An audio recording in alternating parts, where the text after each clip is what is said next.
Bismillahirrahmanirrahim. Ayo kita baca Al-Fatihah.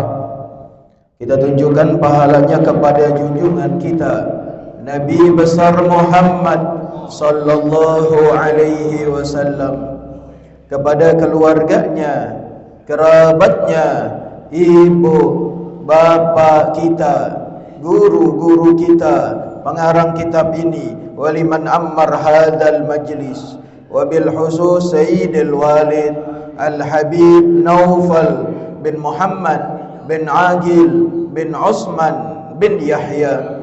Allahumma ghfir lahum warhamhum wa'afihim wa'fu anhum wasti' madkhalahum wa nawwir qabrahum waj'alil jannata maswahum waj'al ya Allah qabrahum rawdah min riyadil jannah wa la taj'al ya Allah qabrahum hufrah min hufarin nar birahmatika ya arhamar rahimin.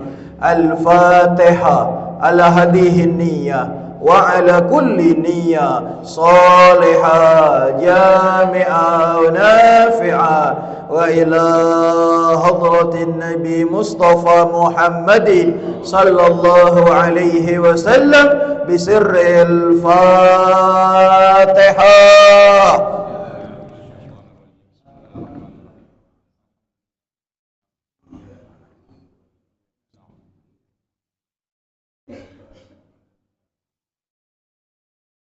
Fadhal.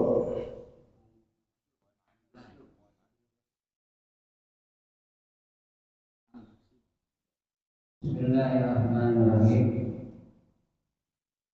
Wa an Anas radhiyallahu anhu anna yahuda kanat idza aratil mar'atu bihim lam yu'akkiluha.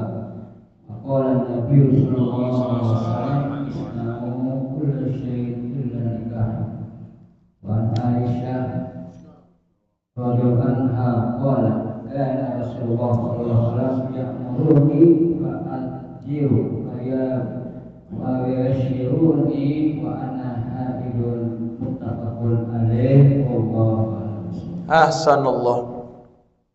Bismillahirrahmanirrahim. Alhamdulillahi rabbil alamin. Allahumma salli ala sayyidina Muhammad wa ala ali sayyidina Muhammad. قال المصنف رحمه الله ونفعنا ببركة علومه وبكم في الدارين آمين. رب اشرح لي صدري ويسر لي أمري واحلل عقدة من لساني يفقه قولي. اللهم ارزقنا علما نافعا وعملا صالحا متقبلا وأنت راض عنا ولا حول ولا قوة إلا بالله العلي العظيم. ربنا لا علم لنا إلا ما علمتنا إنك أنت العليم الحكيم. بسم الله الرحمن الرحيم. وعن أنس رضي الله عنه أن اليهود كانت إذا خاضت المرأة فيهم لم يآكلها فقال النبي صلى الله عليه وسلم اصنعوا كل شيء إلا النكاح رواه المسلم. وعن أنس, akhir sanadnya Sayyidina Anas radhiyallahu an, semoga Allah redha kepadanya, annal yahuda kanat idza hadatil mar'atu fihim, adalah orang-orang Yahudi, golongan orang-orang Yahudi, apabila perempuan-perempuan mereka sedang dalam keadaan haid. Orang Yahudi punya istri, istrinya lagi dalam keadaan haid. Lam yu'akiluha, mereka nggak ajak makan bareng. Artinya diungsiin, ditinggalin, dijauhin, dianggap hina, dianggap kotor, nggak dianggap biasa, karena dia itu, perempuan itu lagi dalam keadaan haid. Ini nggak dianjurkan oleh baginda Nabi kita Muhammad. Artinya tetap kita disuruh menghargai seorang wanita, walaupun perempuan kita, istri kita lagi dalam keadaan haid. Makan bareng, silahkan.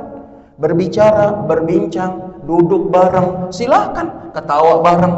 Jadi bukan semata-mata kalau ada istri kita, habis itu lagi dalam keadaan haid, lagi dalam keadaan kotor, kita jauhin. Kalau udah bersih, kita deketin lagi. Seperti bunga. Bunga kalau lagi mekar, lagi wangi, oh kita sayang-sayang, kita deketin, kita cium, kita puja. Habis itu kalau lagi dalam keadaan layu, kering, kita buang. Udah gitu diinjak orang lagi. La haula wala quwata. Artinya berbeda ajaran baginda Nabi kita Muhammad dengan orang-orang Yahudi. Jadi jangan sampai kita ikut apa yang menjadi kebiasaan orang-orang Yahudi. Jangan sampai, kalau bisa semuanya apa yang udah orang Yahudi kerjain kita berlawanan. Karena baginda Nabi kita Muhammad tujuannya kagak mau sama orang-orang Yahudi. Salah satunya baginda Nabi kita Muhammad, dia punya jenggot warnanya merah. Kenapa? Tujuannya supaya menyalahi Yahudi, supaya beda sama orang-orang Yahudi. Makanya sunnah di saat kita punya jenggot kita warnain, atau kita pakai pacar. Kalau kayak kita namanya pacar yang berwarna merah, silahkan. Tujuannya supaya menyalahi daripada kebiasaan orang-orang Yahudi, biar beda. Ini kita orang Islam, kita bawa sunnah baginda Nabi kita Muhammad, kita percaya syariat baginda Nabi kita Muhammad. Bedain, mungkin kuat hati kita dengan masuknya nur baginda Nabi kita Muhammad. Kan beda. Orang kalau ada dalam hatinya nur baginda Nabi kita Muhammad, otomatis nggak kenal yang namanya malas-malesan, nggak kenal yang namanya leha-leha, semangat. Apalagi buat akhirat. Ini kan kadang-kadang kebanyakan kita amalan dunia sama amalan akhirat kita beda-bedain, kita bandingin, padahal nggak ada bandingannya amalan akhirat dengan amalan-amalan dunia. Kalau mau dibandingin amalan akhirat dengan amalan akhirat, kata Nabi SAW, rakaatayil fajr khairun lahu minad dunya wa ma fiha. 2 rakaat sebelum subuh yang kita kerjakan itu jauh lebih berharga daripada dunia dan isinya. Itu baru 2 rakaat. Bagaimana sholat subuhnya, bagaimana qiyamul lail kita, bagaimana sedekah kita, bagaimana akhlakul karimah kita, bagaimana kita baca Quran kita, khatmul Quran kita. Hebat, luar biasa. 2 rakaat aja lebih bagus, lebih beruntung, lebih mulia, lebih bahagia daripada dunia dan isinya. Berarti menunjukkan amalan dunia kecil di hadapan Allah kalau dibandingin dengan amalan akhirat. Tapi lihat baginda Nabi kita Muhammad, beliau bersabda, huduru majlisi ilmin afdalu min salati alfi rakaatin. Kita datang duduk di majelis ilmu, nggak ngapa-ngapain, cuma duduk doang sesaat. Sa'ah artinya sesaat, sebentar, setengah jam, 40 menit, paling lama 1 jam. Itu jauh lebih afdal ketimbang kita melakukan sholat 1000 rakaat setiap malam. Pertanyaannya, sholat sunnah 1000 rakaat yang kita kerjakan di waktu malam atau qiyamul lail itu amalan akhirat apa amalan dunia? Sholat sunnah kita 1000 rakaat yang kita kerjain di waktu malam kita, qiyamul lail kita, itu amalan akhirat apa amalan dunia? Amalan akhirat. Lihat bandingannya, 1000 rakaat dengan kita hadir di majelis taklim sa'ah, 1 saat entaran bainal isya'in, antara maghrib dan isya, kelar. Jauh lebih mulia, jauh lebih berharga ketimbang kita sholat 1000 rakaat. Pertanyaannya, ada yang setiap malam 1000 rakaat? Tunjuk tangan. Nggak ada, beb, kurangin lagi 100 rakaat setiap malam, dari ujung ke ujung, depan belakang. Nggak ada yang angkat tangan juga, kurang lagi 50 rakaat. Masih goleng juga dari ujung ke ujung. Habib turunin lagi 10 rakaat setiap malam. Nggak ada yang tunjuk tangan juga, kurang lagi 8 rakaat. Nggak ada juga yang angkat tangan. Dari ujung ke ujung segini banyak yang ngaji. Turun lagi 6 rakaat. Mana angkat tangannya? Nggak ada yang angkat tangan. 4 rakaat. Ada 1 orang 6 rakaat. Alhamdulillah. Alhamdulillah. 4 rakaat. 4 rakaat. Ketawa jawabannya, alhamdulillah. Baru di sini nih, aneh nanya jawabannya ketawa. Yang terakhir deh 2 rakaat. Alhamdulillah, malamnya 2 rakaat, perihnya sebulan, alhamdulillah. Artinya kalau kita mau bayangin amalan akhirat, harus kita bandingin juga dengan amalan akhirat. Jangan sekali-sekali amalan dunia kita bandingin dengan amalan akhirat. Nggak ada artinya, jauh. Begitu juga menghargai perasaan orang lain. Ini kan kadang-kadang maaf, hati kita kayaknya sempit banget. Dada kita sempit banget. Padahal Nabi udah nganjurin kita, ini dada kita lebarin, kita luasin. Ini kan kadang-kadang hal-hal yang nggak perlu kita tampung semua di dada kita. Kecewa, taruh di dalam dada kita. Enek sama orang lain, taruh di dalam diri kita, dada kita. Kesel sama orang lain, taruh di dalam dada kita. Iri sama orang lain, kita taruh juga di dalam kita punya hati. Dongkol sama orang lain, taruh lagi di sini. Betul gak kira-kira? Hasad sama orang lain, tumpuk, lama-lama numpuk. Udah gitu kagak demen lagi kalau orang lain dapat nikmat, kita nggak demen. Panas. Padahal bukan badan yang panas, bukan ruangannya yang panas. Ruangan udah pakai AC, tapi yang panas dada kita, hati kita. Ini yang kadang-kadang maaf selalu kita kerjakan tanpa kita sadari. Hal-hal yang tidak penting kita taruh di dalam dada kita, sehingga dada kita menjadi sempit. Padahal Nabi udah bilang, lapang dada, buangin, keluarin itu semua dari dalam hati kita. Supaya kalau dada lapang enak.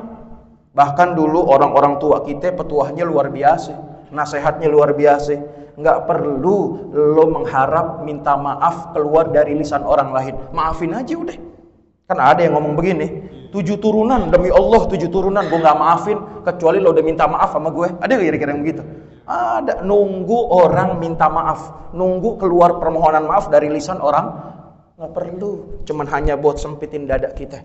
Lihat, keluarin, maafin tanpa perlu orang lain menyebut kata-kata maaf. Jadi lega kita. Jadi lapang dada kita. Beb, kasih contoh gampang.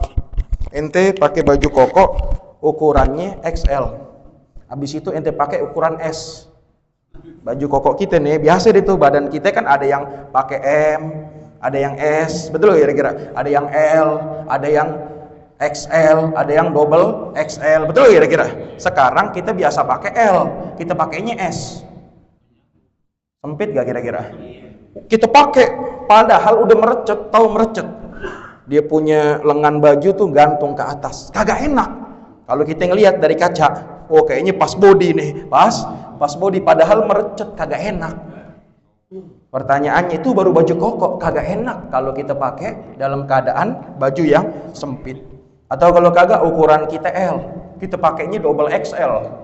Bayangin aja. Double kita ukuran kita L, kita pakai double XL. Lah lucu dilihatnya, betul gak kira-kira? Kagak enak, artinya yang cocok, yang enak. Begitu juga dada kita, jangan sampai ini dada kita bikin sempit atas urusan kita, perilaku kita. Ngarepin maaf dari orang lain, ngarepin permohonan maaf dari yang keluar dari lisan orang lain, mau ngapain? Cuman hanya bikin dada kita sempit, disuruh kita buangin itu semua. Nggak perlu. Yang penting kita maafin. Di saat kita maafin urusan dia, kita maafin kesalahan dia, udah jadi urusan kita kepada Allah. Begitu aja udah. Udah bukan urusan kita dengan dia. Kita udah maafin urusan kita kepada Allah. Nanti Allah yang kuasa. Nanti Allah yang ganti dengan jalan yang kagak kita sangka-sangka. Itu yang pertama. Jangan sampai kita sempetin. Buka dada kita. Menghormati orang lain, menghargai orang lain. Begitu juga wanita kita, bini kita. Ini kan kadang-kadang maaf, kalau lagi bersih kita deketin. Tapi kalau lagi kotor, lagi dalam keadaan haid, kadang-kadang maaf, tidurnya juga pisah. Padahal boleh atau tidak seorang suami tidur dengan istrinya yang lagi dalam keadaan haid? Boleh atau tidak? Boleh, mau ngapain aja boleh. Kecuali satu, jima. Yang kagak boleh berhubungan badan, selebihnya terserah. Ente mau tamatu, mau seneng-seneng, mau yang lain silahkan. Itu sunnah baginda Nabi kita Muhammad. Bukan berarti di saat dia lagi haid kita jauhin. Kadang-kadang kan perasaan wanita kita nggak jaga.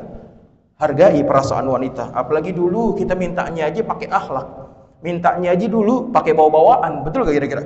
Dulu waktu kita pengen ngelamar istri kita, calon istri kita, otomatis kita bawa keluarga kita. Udah gitu omongannya juga omongan yang baik. Nggak ada kan datang kepada calon mertua, "Beh, gue mau minta anak lo ya besok." Ada nggak kira-kira? Kagak, pakai keluarga. Betul nggak kira-kira? Kita bawa orang tua kita.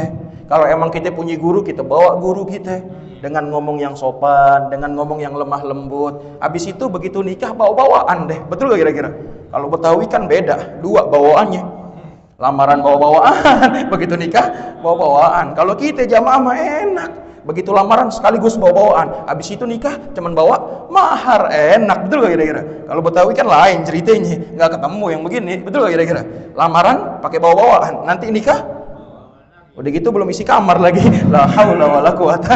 Artinya seperti kita muliain calon kita punya istri. Begitu juga kita hormatin keluarganya, ada bapaknya, ada ibunya. Sekarang udah jadi nikah sama kita. Begitu haid kita jauhin, kita singkirin seolah-olah ini perempuan kotor buat kita. Tidak, enggak seperti itu. Ini kerjaan orang-orang Yahudi. Lihat hadis baginda Nabi kita Muhammad. Apa kata Nabi? Lam yu'akiluha. Orang-orang Yahudi ini kalau punya istri, kalau punya perempuannya lagi dalam keadaan haid, jangankan makan, kadang-kadang makan barang aja kagak. Dia kagak mau, ogah. Makan satu piring atau maaf makan satu meja makan bareng gitu kagak mau, dia diasingin dia punya istrinya, seolah-olah ini perempuannya, istrinya lagi dalam keadaan kotor dan jijik. Waliyadzubillah. Ini kerjaan orang-orang Yahudi. Faqala Nabi sallallahu alaihi wasallam, maka bersabda baginda Nabi kita Muhammad sallallahu alaihi wasallam, isna'u kulla shay'in illa nikah. Kata Nabi, berbuatlah sesuka hati kamu terhadap istri kamu. Kan udah halal, ngapain aja udah halal. Antara suami dengan istri udah halal, bebas mau ngapain, ilan nikah. Kecuali nikah di sini kalau kita ngaji ame guru kita paham. Maksudnya apa nih Bib, kok ilan nikah? Ai illa bil jima, kecuali yang nggak boleh jima. Paham kan nih kira-kira di sini? Nikah di sini artinya bukan kawin tapi berhubungan. Biar kita paham. Ini kan kadang-kadang lah ilan nikah nih Bib. Padahal udah sah hubungan suami dan emang perlu nikah lagi? Repot. Kalau perlu nikah lagi, perlu wali lagi. Kalau perlu wali lagi, perlu mahar lagi. Betul gak kira-kira? Nah maaf kalau seandainya kata sebulan istri kita 2 kali head, berarti 2 kali bawa mahar dong. Repot. Betul gak kira-kira? Kalau seandainya kata hadis Nabi kita mengerti dengan pemikiran kita, tanpa adanya guru, tanpa adanya kitab yang bisa kita kaji, berarti otomatis kita bakal gagal faham, salah faham akhirnya. Oh, maka lakukanlah kata Nabi sesuka hati kamu illa nikah, kecuali yang nggak boleh. Oh, berarti begitu dong. Umpama kita punya bini lagi head, datangin deh nikah lagi. Panggil lagi orang tuanya, panggil lagi walinya, panggil lagi bawa-bawaannya. Betul gak kira-kira? Kalau 5 kali dia head, repot gak kira-kira? Nah kalau 10 kali repot, bures. La haula wala quwata. Makanya perlunya kita ngaji seperti ini. Artinya kita biar tahu ini ilmu syariat dari baginda Nabi kita Muhammad. Karena mereka alimur rasihin berbeda. Sekarang aneh kasih contoh. Ada orang yang wawasannya, pengetahuannya terbatas. Beda dengan orang-orang yang Allah bukakan futuh atau wawasan ilmu pengetahuan. Ente tahu arsitek? Tahu arsitek? Tahu kan arsitek? Yang namanya arsitek tujuannya tugasnya ngapain? Gambar rumah. Betul gak kira-kira? Aneh mau nanya, sekali gambar berapa biayanya? Kita mau bikin rumah, kita panggil arsitek. Habis itu suruh gambar rumah. Kira-kira sekali dia gambar rumah, bangunan tersebut, berapa yang harus kita keluarkan? Berapa duit yang harus kita keluarkan? 100.000. Pernah dengar? Arsitek 100.000. Kalau seandainya kata dia nggak punya ilmu tentang gambar, otomatis kita semua juga bisa jadi arsitek. Betul gak kira-kira? Betul gak kira-kira? Dulu waktu kita masih kecil, kita gambar, apaan aja kita gambar. Betul gak kira-kira? Begitu rumah, gampang bikin rumah doang. Tarik deh segi 4, 1, 2, 3, habis itu segitiga deh gentengnya. Jadi rumah, kasih jendela depannya 2. Betul gak kira-kira? Jadi gak kira-kira? Otomatis kita semua bisa jadi arsitek. Begitu aja udah. Tapi nyatanya sekali bayar ada yang 10 juta, ada yang 15 juta. Kalau yang profesional bisa 25 juta, itu baru gambar doang. Apalagi zaman sekarang 3D. Udah kelihatan tuh bisa bergerak tuh gambar. Mana ventilasinya, mana buat jemurannya, mana kamar mandinya, mana ruangan bersihnya, mana segala macam, ini tempat tidurnya. Jelas. Otomatis 15 juta. Nah, kalau kita bisa cuman gambar begitu doang, aneh yakin semua yang ada di sini bisa jadi arsitek. Betul gak kira-kira? Berapa susahnya gambar? Bikin rumah, coret-coretan. Dulu waktu bikin bebek bisa gak kira-kira? Dulu bikin bebek begitu doang, betul gak kira-kira? Ikan, zaman ikan dulu kita masih kecil, buntut 2, mata 1, jadi ikan. Betul gak kira-kira? udah pasti kita semua bakalan bisa jadi arsitek kalau nyatanya tanpa ilmu pengetahuan. Tapi nyatanya berbeda. Begitu juga dokter. Kalau seandainya kata cuma nyuntik doang, aneh yakin itu juga bisa. Betul kira-kira jadi dokter cuman pakai baju jas putih, habis itu megang-megang suntikan deh, suntikin aja orang. Jebret, bisa gak kira-kira? Bisa. Sekali suntik 600.000. Kalau yang spesial ngomongnya doang, baru buka pintu, assalamualaikum, buka pintu 300. Konsultasi plus dokter plus obat 700. Betul gak kira-kira? Ente juga bisa, cuman pakai model jas warna putih, habis itu bawa suntik kemana-mana. Sakit ya, sakit demam, jeksi, pret aja deh pantatnya. Betul gak kira-kira? Bukan sembuh tetanus. La haula wala quwata. Berarti menunjukkan ilmu itu terbatas. Ilmu pengetahuan itu terbatas. Kita nggak dapat tuh ilmunya, mereka dapat ilmunya. Paham gak nih kira-kira? Jadi kan semuanya harus punya ilmu yang kita kuasai. Buat kita faham, kita bisa. Tapi yang susah memberi paham orang lain. Karena yang namanya orang kadang-kadang pemahamannya berbeda-beda. Ada yang sekali dibilangin dia langsung ngerti, ada. Langsung ngerti, langsung paham. Ada juga yang 2 kali dibilangin belum ngerti-ngerti.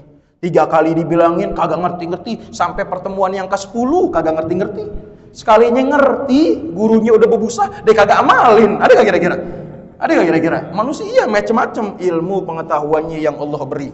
Makanya futuh ini berbeda-beda. Ada yang Allah buka, ada juga yang kagak Allah buka. Ada juga yang sekali habis itu diamalin, itu jadi darah daging. Masuk, makanya masuk nur cahaya dalam hatinya, nur baginda Nabi kita Muhammad.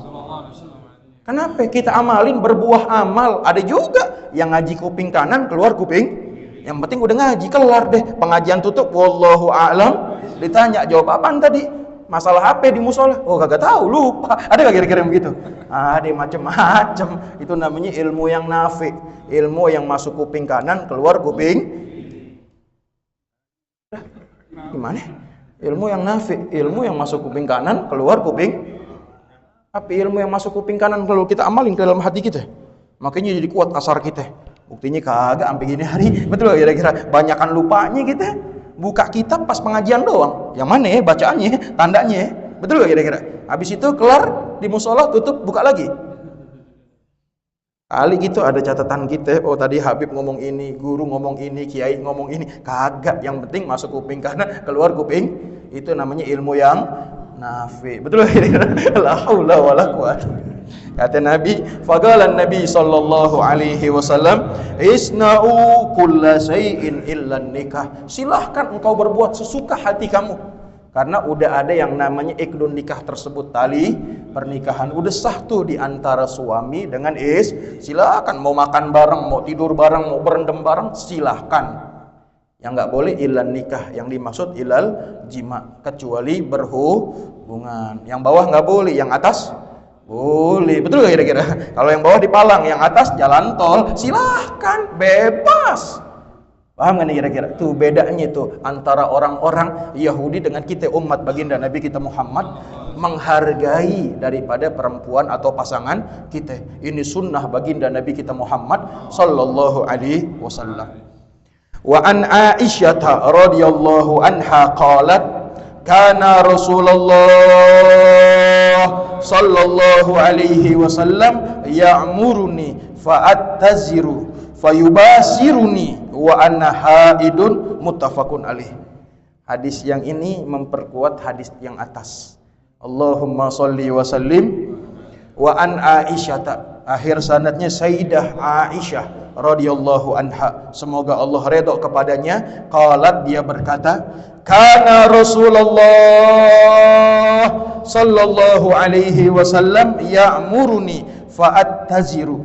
Adalah baginda Nabi kita Muhammad sallallahu alaihi wasallam, beliau menyuruh aku, kata Sayyidah Aisyah, fa'attaziru. Ngapain? Nabi suruh Sayyidah Aisyah cuman hanya pakai kain doang, selembar. Jangan BHS, jangan, sayang. Paham kan nih? Ngerti kan nih? Ngerti kan nih sebelum mana lanjutin? Nabi nyuruh Sayyidah Aisyah cuman hanya pakai kain 1 lembar. Padahal beliau lagi dalam keadaan haid. Boleh apa kagak? Boleh atau tidak? Ini hadisnya kita baca gimana? Ini kan kita baca. Boleh, cuman jangan pakai BHS, sayang. Ini kagak pakai BHS. Kadang-kadang kalau ngerti bini kita. BHS yang masterpiece lagi. Beda tuh, yang masterpiece 2,5 juta. Mimpin tahlil juga enak. La ilaha illallah sambil goyang-goyangin. BHS, coba gajah duduk repot.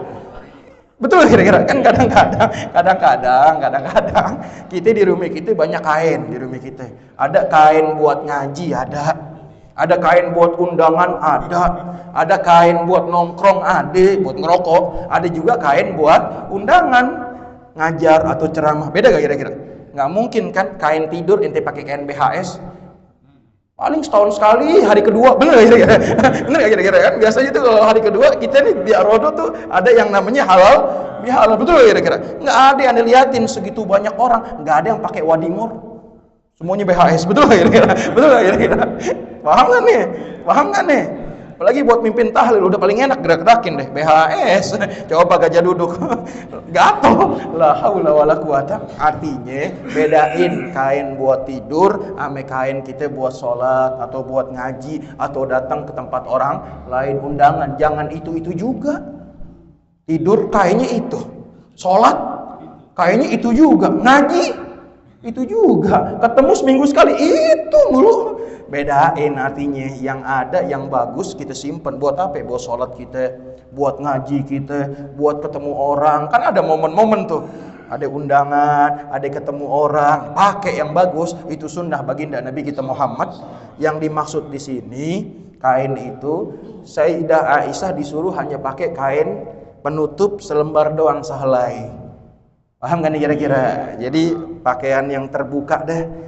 Namanya kain kan tembus pandang, begitu aja udah. Padahal Siti Aisyah lagi dalam keadaan haid.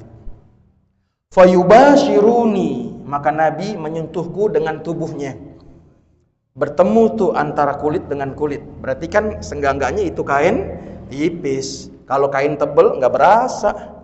Begitu juga rida. Rida ada yang tebel, ada yang tipis. Kalau yang tebel udah pasti mahal. Kalau yang tipis, apalagi yang model-model kotak-kotak deh tuh, ada yang warnanya merah, kuning zaman dulu kiai dulu kan begitu. La haula wala quwata, artinya otomatis bakalan tipis. Bahan yang tipis udah pasti bakal terlihat kulit kita. Paham gak nih kira-kira nih?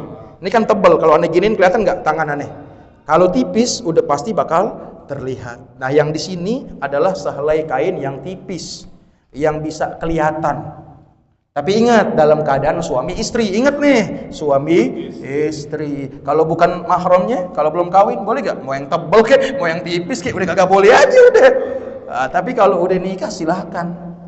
Fayubashiruni, maka Nabi, tubuhku dengan tubuh Nabi bersatu. Artinya tersentuh.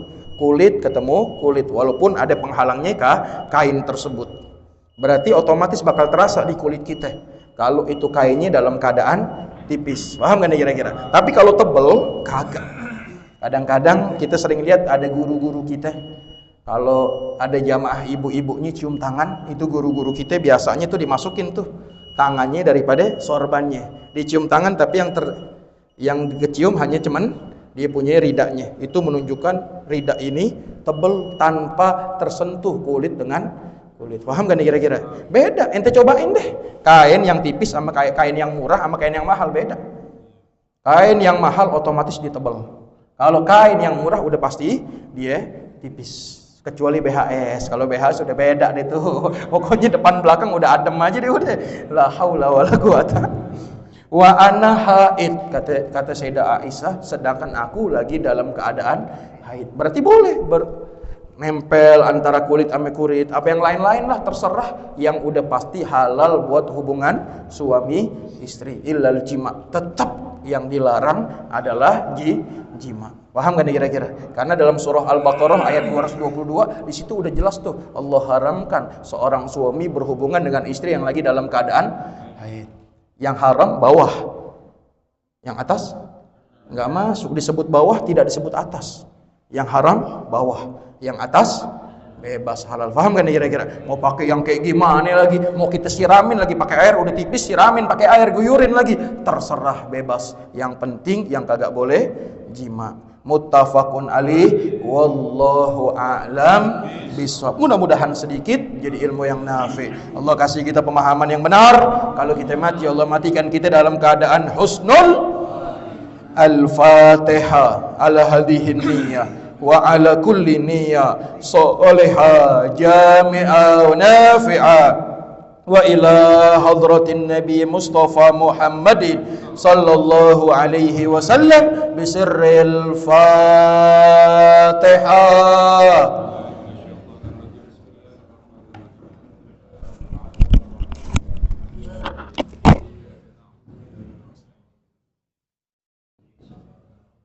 Ya Rabbana sarafna bi'annana sarafna wa annana asrafna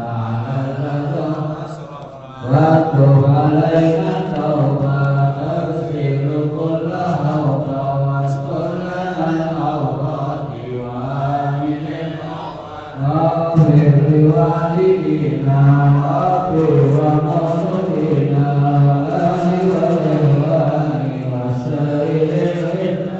وكل معك أرض المصطفى والمسلمين أجمعين رب أسماء وتنجو لمن لا باكتساب منا بالمصطفى رسول أحضر كل سوء صلى وسلم ربي عليه عبد الحمد وآله وصحبه عدد تخصيصه والحمد لله بالبدء والثناء الحمد لله على بركة الله الحمد لله حمدا يحمده مجيدا والحمد لله رب العالمين رسول الله سلام عليك يا رفيع الشان والدرج يا رسول الله سلام يا رفيع الشان والدرج يا رسول الله سلام يا